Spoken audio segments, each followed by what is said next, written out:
একুশ মানেই ভাইয়ের রক্ত, একুশ মানেই বাঙালির রক্ত।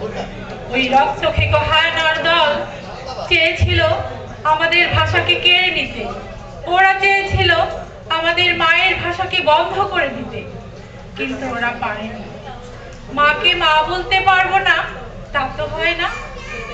তাই তো সেদিন গর্জে উঠেছিল আমাদের ভাইরা, প্রতিজ্ঞা করেছিল প্রাণের বিনিময় হলেও মায়ের ভাষাকে কেড়ে নিতে দেব না। ওরা সেদিন ভয় করেনি বন্দুকের গুলিকে, ওরা ভেঙে দিয়েছিল ওই কালো হাতকে, অনেক প্রাণ দিয়েছিল, অনেক রক্ত দিয়েছিল, বিনিময়ে রক্ষা করেছিল বাংলা ভাষাকে। আজ এখানে দাঁড়িয়ে যে ভাষায় কথা বলছি, আজও আমরা যে ভাষায় মাকে ডাকি, সে ভাষা তাদেরই প্রাণের ভাষা।